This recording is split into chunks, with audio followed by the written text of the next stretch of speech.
बिस्मिल्लाहिर्रहमानिर्रहीम। अस्सलाम वालेकुम डियर स्टूडेंट।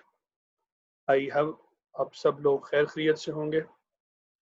बेटा आज जो हमने डिस्कस करना है जो रिमेनिंग बायोलॉजिकल टेक्निक्स थी उनके हवाले से, और जो हमारा लास्ट लेक्चर था उसमें हमने कुछ टेक्निक्स डिस्कस की थी, जिसमें डिफरेंशियल स्टेनिंग हो गई, माइक्रो डाइसेक्शन हो गई, टिश्यू कल्चर और क्रोमेटोग्राफी। ये कुछ टेक्निक्स थी जो ऑलरेडी हम लोगों ने लास्ट लेक्चर में डिस्कस की। तो बेटा जो आज का लेक्चर है, जो टेक्निक्स रहती थी उनको हम वन बाय वन डिस्कस करेंगे। सबसे पहले जो हमारे पास टेक्निक है आज के लेक्चर की, दिस वन इज इलेक्ट्रोफोरेसिस। दरअसल ये जो हमारे पास टेक्निक है, इस टेक्निक से हम क्या करते हैं, हम डिफरेंट जो पॉलीमर्स हैं, कॉम्प्लेक्स सब्सटेंसेस हैं, उनकी सेपरेशन करेंगे। बट एक चीज का हमने ख्याल रखना है कि वो चार्ज बीरिंग होने चाहिए, यानी कि चार्ज बीरिंग पॉलीमर्स। पॉलीमर्स कहते हैं मैनी, पॉली मीन मैनी, यानी कि मैनी यूनिट्स जो हैं, मोनोमर्स जो हैं, आपस में जुड़ के एक लॉन्ग चेन लाइक स्ट्रक्चर बनाते हैं, उसको हम पॉलीमर का नाम देते हैं। ठीक है, तो इसमें इलेक्ट्रोफोरेसिस में दरअसल हम जो है वो सेपरेशन कर रहे हैं उन लार्ज, या आप ऐसे समझे कि वो ऐसे सब्सटेंसेस, ऐसे पॉलीमर जो कि चार्ज बीरिंग हैं। ठीक है, अब उनकी अगर हम सेपरेशन करेंगे तो बेस क्या होगी, किस बेस पे हम सेपरेशन करेंगे? तो साइज की बेस पे उनकी सेपरेशन होगी, शेप की बेस पे, मॉलिक्यूलर वेट, या फिर जो सरफेस चार्ज है, चाहे वो नेगेटिव चार्ज हैं या पॉजिटिव चार्ज हैं, तो उस बेस पे उनकी हम लोग सेपरेशन करेंगे थ्रू दिस प्रोसेस। तो इसका बेसिक प्रिंसिपल आप लोगों को समझ आ गया होगा कि हम दरअसल जो चार्ज कंटेनिंग सब्सटेंसेस हैं, पॉलीमर्स हैं, उनकी सेपरेशन करने जा रहे हैं on the basis of their size, shape, molecule या molecular weight and surface charge. और एग्जांपल इसमें कौन सी आ जाती है बेटा? हमारे पास डीएनए, आरएनए, प्रोटीन्स। ठीक है, अब आपको पता है डीएनए आरएनए के ऊपर नेगेटिव चार्ज होता है। ठीक है, और प्रोटीन जो कि अमाइनो एसिड्स पर मुश्तमिल होते हैं, तो अमाइनो एसिड वेरी करते हैं, पॉजिटिव अमाइनो एसिड होते हैं, नेगेटिव होते हैं, न्यूट्रल होते हैं। ठीक है, ओके। अब इस प्रोसेस की तरफ आ जाते हैं कि ये प्रोसेस होता कैसे है, यानी कि इसको मैं थोड़ा सा एक्सप्लेन कर दूं। बेटा हमारे पास ये एक जेल मीडियम होता है। आप ऐसे समझ लें कि हम जेल मीडियम तैयार करते हैं। उस जेल मीडियम को तैयार कैसे किया जाता है, आपकी बुक में एग्जांपल दी हुई है कि एग्रोज एंड पॉलीएक्रिलामाइड जेल यूज की जाती है इस प्रोसेस के लिए। अब क्वेश्चन ये है कि ये जेल आती कहाँ से है? दरअसल बेटा रेड एलगी जो है वो एग्रोज जेल जो है वहां से हम एक्सट्रैक्ट करते हैं, और उसको ड्राई किया जाता है। ड्राई करने रेड एलगी से उसको ड्राई करने के बाद हम फिर उसको बफर सॉल्यूशन में ऐड करते हैं, डालते हैं, मिक्स करते हैं। देन हम उसको अगेन थोड़ा सा जो है वो कोल्ड टेम्परेचर में रख देते हैं ताकि वो जेली लाइक सब्सटेंस बन जाए। अब उसको जेली लाइक सब्सटेंस जब हम बनाएंगे तो एक स्पेसिफिक जो है जो आप कह लें जार में, ताकि उसकी एक प्रॉपर जो है वो शेप डेवलप हो जाए। जब वो हमारे पास फाइनली एक प्रॉपर एग्रोज जेल या एक प्रॉपर शेप में वो तैयार हो जाएगा, तो हम उसको जो हमारे पास इलेक्ट्रोफोरेसिस मशीन है उसमें एडजस्ट करेंगे, रख देंगे। उसमें हम क्या करेंगे, दोनों अतराफ से पॉजिटिव एंड नेगेटिव यानी कि इलेक्ट्रोड्स ऐड करेंगे, और जहां इलेक्ट्रोड्स ऐड करेंगे वहां पे साल्ट सॉल्यूशन डाल दिया जाएगा, यानी कि NaCl वगैरह। अब यहाँ पे जैसे ही पुट करेंगे तो इसको कवर कर लिया जाएगा दो ग्लास स्लैब्स में, यानी कि जो जेल है वो हमारे पास सैंडविच हो जाएगी दो ग्लास स्लैब्स में। और उस जेल में एक साइड से एक साइड से हम जगह बनाएंगे जहां हमने सैंपल डालना होगा। सैंपल डीएनए का हो सकता है, आरएनए, प्रोटीन, कोई भी सैंपल हो सकता है, उसको हम पुट करेंगे। पुट करने के बाद हम क्या करेंगे, इलेक्ट्रिसिटी अप्लाई कर देंगे। जैसे ही इलेक्ट्रिसिटी अप्लाई करेंगे, वो जो उसके अंदर वो जो मिक्सचर था, वो जो सैंपल था, जिसके अंदर फ्रेगमेंट्स हैं, यानी कि small and large size particles हैं, चार्ज बीरिंग पार्टिकल्स हैं, वो क्या होंगे, वो मूव करेंगे अपने इलेक्ट्रोड, रिस्पेक्टिव इलेक्ट्रोड की तरफ। अब कैसे, जस्ट मैं आपको यहाँ पे समझाता चलूं कि बेटा जो नेगेटिवली चार्ज पार्टिकल हैं साफ ज़ाहिर है वो पॉजिटिव इलेक्ट्रोड की तरफ जाएंगे, और जो पॉजिटिव इलेक्ट्रोड, जो पॉजिटिव चार्ज पार्टिकल हैं वो नेगेटिव इलेक्ट्रोड की तरफ मूव कर जाएंगे। ठीक है, ये तो हो गया चार्ज के हिसाब से सेपरेशन। दूसरे नंबर पे अगर साइज की बात करें बेटा, जिनका मॉलिक्यूलर वेट ज्यादा होगा वो इतना फास्टली मूव नहीं कर सकेंगे, वो पीछे पीछे रहेंगे, और जिनका मॉलिक्यूलर वेट कम होगा वो तेजी के साथ जो है वो आगे मूव कर जाएंगे। और जब ये प्रोसेस कंप्लीट हो जाएगा हम इलेक्ट्रिसिटी रिमूव कर देंगे, और जल्द से हम क्या करेंगे, फ्रेगमेंट्स को मेजर करेंगे बाय स्टेनिंग, क्योंकि वैसे तो हमें आइडिया नहीं होगा, ट्रांसपेरेंट इन नेचर है, क्लियर नहीं होगा, तो हम इसके लिए स्टेनिंग डाइज यूज करेंगे ताकि फिर हम उनको पॉइंट कर सकें कि नेगेटिव चार्ज पार्टिकल्स कौन से थे, पॉजिटिव कौन से थे, लार्जर फ्रेगमेंट्स कौन से थे, और स्मॉलर कौन से थे। इस डायग्राम में आप देख सकते हैं कि एक तरफ हमारे पास इलेक्ट्रिसिटी मौजूद है, कैथोड है, एक तरफ एनोड है, negative charge and positive charge. Centre में आपको एग्रोस जेल नजर आ रही है, और एक साइड पे जो है वो आपको वेल, वेल मतलब वो पोर्शन जहां हमने सैंपल को डालना है, यानी कि वो जगह बनी हुई है अंदर करके। जैसे ही हम इलेक्ट्रिसिटी प्रोवाइड करते हैं, नेक्स्ट डायग्राम में देखें आप नीचे, तो वो उसमें आपको नजर आ रहा होगा कि पार्टिकल्स हैं उनकी मूवमेंट, वो जो हमने सैंपल डाला उसमें जो फ्रेगमेंट्स है वो मूव करते हुए नजर आ रहे हैं। जो स्मॉलर या लो मॉलिक्यूलर वेट के सब्सटेंसेस हैं ये आपको आगे आगे नजर आएंगे, और जो जो है हायर मॉलिक्यूल्स हैं या स्पेस मॉलिक्यूलर वेट उनका ज्यादा है स्पीशीज का या फ्रेगमेंट्स का, वो आपको नीचे नीचे पीछे पीछे नजर आएंगे। ठीक है, तो ये आपको बताना था कि जेल इलेक्ट्रोफोरेसिस किस तरह से काम करता है। उसके बाद बेटा नेक्स्ट हमारे पास टेक्निक है स्पेक्ट्रोफोटोमेट्री। बेटा स्पेक्ट्रोफोटोमेट्री ये वो टेक्निक है जिसमें हम लोग डिफरेंट वेवलेंथ की लाइट जो कि एब्जॉर्ब होती है डिफरेंट पिगमेंट्स के जरिए से, फोटोसिंथेटिक पिगमेंट्स जो कि प्लांट्स के जो सेल्स हैं उनमें मौजूद होती है, तो हम उसको मेजर करते हैं कि उनमें कितनी एब्जॉर्प्शन हो रही है, कितनी वेवलेंथ की लाइट की। ठीक है, अब मैं इसको जरा थोड़ा और सिंप्लीफाई कर दूं बेटा। बेटा आप लोग अच्छी तरह जानते हैं कि प्लांट्स के अंदर फोटोसिंथेसिस का प्रोसेस होता है, और लाइट प्लांट एब्जॉर्ब करते हैं। ठीक है, और ये भी आपको पता है कि जो लाइट फॉल कर रही होती है सन से, उनमें से जो 1% लाइट होती है वो एब्जॉर्ब होती है, बाकी जो रिमेनिंग 99% है वो या तो रिफ्लेक्ट बैक हो जाएगी या वहीं जो है सराउंडिंग में डिस्ट्रीब्यूट हो जाएगी।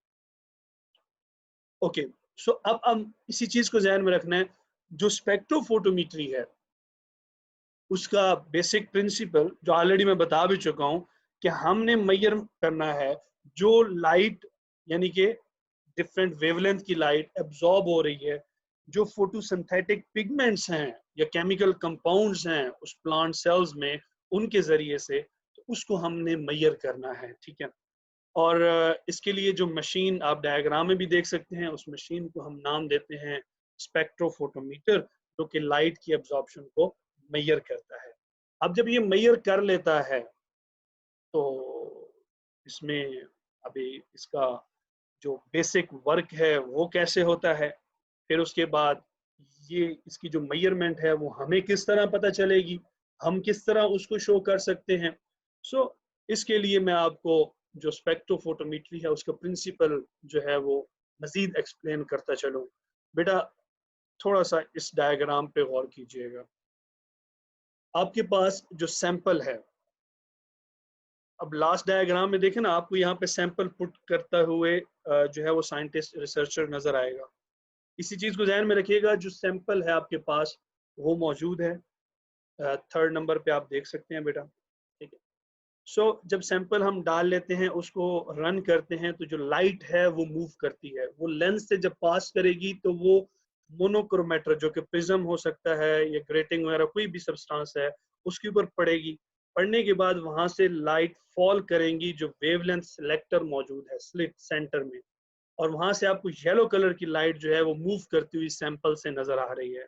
और ये सीधी डिटेक्टर पे पड़ेगी सैंपल से होते हुए, और वो डिटेक्टर फौरन आगे किससे कनेक्टेड है, डिजिटल डिस्प्ले या मीटर से, वहां पे वो उसकी रीडिंग देगा। ये बेटा एक बेसिक प्रिंसिपल है स्पेक्ट्रोफोटोमेट्री का, जो ये प्रिंसिपल मशीन में आप ऑब्जर्व कर सकते हो, क्योंकि हम वैसे तो मशीन में जस्ट हमारे पास रीडिंग आ जाती है, हमें नहीं पता कि अंदर क्या हो रहा है। सो ये प्रिंसिपल आपके जहन में होगा तो आपको आइडिया होगा मशीन किस तरह वर्क कर रही है। उसके बाद वो तो हमारे पास रीडिंग आ गई। अब ग्राफिकल रिप्रेजेंटेशन जो है वो शो करती है at the end. Graphical representation क्या चीज है? दरअसल जो लाइट डिफरेंट पिगमेंट्स जो हैं वो एब्सॉर्ब कर रहे होते हैं डिफरेंट वेवलेंथ की लाइट, उसको ग्राफिकल फॉर्म में रिप्रेजेंट किया जाता है और उसको फिर हम नाम देते हैं एब्सॉर्प्शन स्पेक्ट्रम का। ठीक है, अब एब्सॉर्प्शन स्पेक्ट्रम किस तरह हम इसको डिस्कस करेंगे। देखिए डायग्राम पे थोड़ा फोकस कीजिएगा। हमने एक्स एक्सिस पे आपको वेवलेंथ नजर आएगी जो कि नैनोमीटर में मौजूद है, और वाई एक्सिस में आपको जो है एब्सॉर्प्शन परसेंटेज नजर आएगी। अब यहाँ पे आपकी बुक में तीनों पिगमेंट्स के बारे में बताया गया है, chlorophyll A, B and carotenoids, जबकि यहाँ पे सिर्फ मैं क्लोरोफिल ए को डिस्कस करूंगा। ठीक है, ताकि आपको पता चल जाए अलग अलग पिगमेंट की अलग अलग वेवलेंथ पे मैक्सिमम लाइट कहाँ कहाँ पे एब्जॉर्ब होती है। आपने ये स्टडी करना है, ये देखना है और मेजर करना है। फिर अब सपोज क्लोरोफिल ए है मेरे पास, उसकी मेरे पास जो है आप देख लें एब्जॉर्प्शन स्पेक्ट्रम मौजूद है। अब इसकी अगर मेजरमेंट करें तो आप देखें कि फर्स्ट टॉप पीक कहाँ पे बन रही है।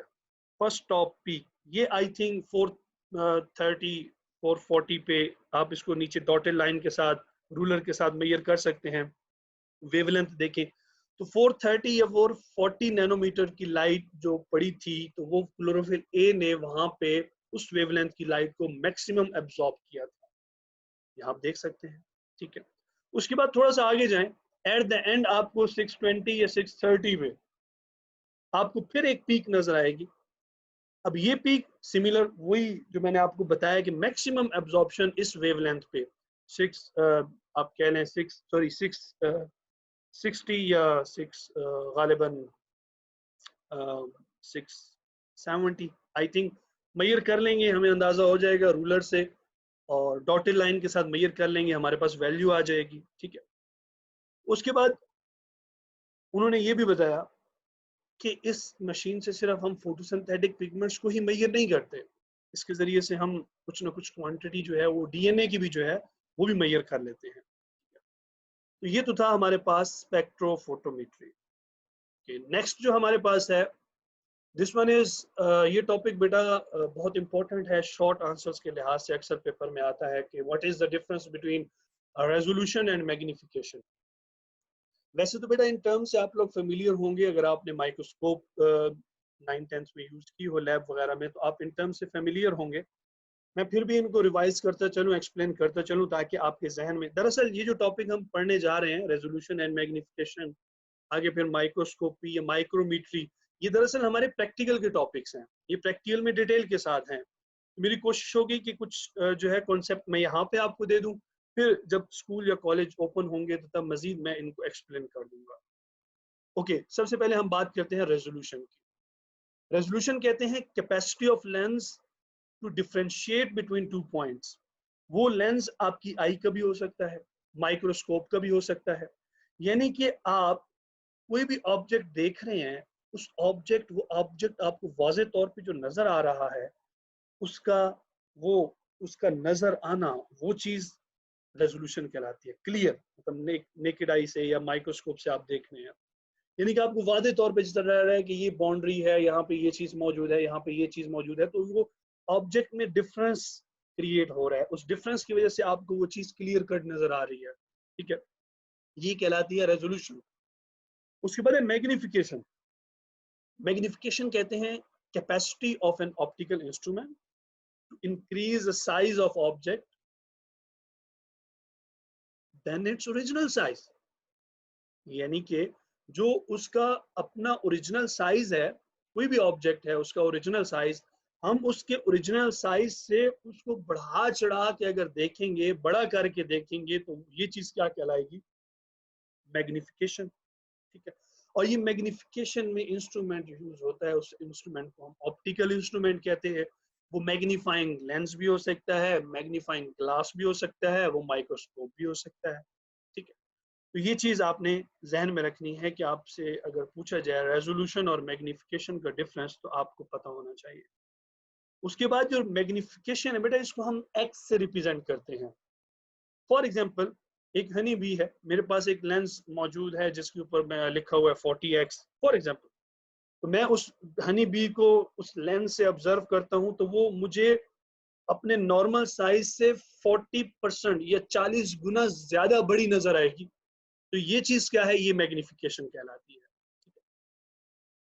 एंड माइक्रोस्कोपी, माइक्रोस्कोपी क्या चीज है बेटा, यानी कि हम जो ऑब्जेक्ट हमें नेकेड आई से नजर नहीं आते, माइक्रो ऑर्गेनिज्म है, कोई भी माइक्रो सब्सटेंसेस हैं जो हमें नेकेड आई से नजर नहीं आते, उनको हम माइक्रोस्कोप यूज करके जब देखेंगे, ऑब्जर्व करेंगे, तो ये टेक्निक हमारे पास माइक्रोस्कोपी कहलाएगी। दरअसल बेटा हमारे पास दो तरह की माइक्रोस्कोप अक्सर देखने को मिलती है, एक होती है लाइट माइक्रोस्कोप, एक होती है इलेक्ट्रॉन माइक्रोस्कोप। लाइट माइक्रोस्कोप तो अक्सर जो है हमारे लैब्स वगैरह में मौजूद होती है, बट इलेक्ट्रॉन जो है ये बड़ी लैब्स में, हाई टेक लैब्स में, जो बड़ी यूनिवर्सिटीज में होती हैं, वहाँ पे ये मौजूद होती है। नॉर्मली ये हमारे यहाँ मौजूद नहीं होती।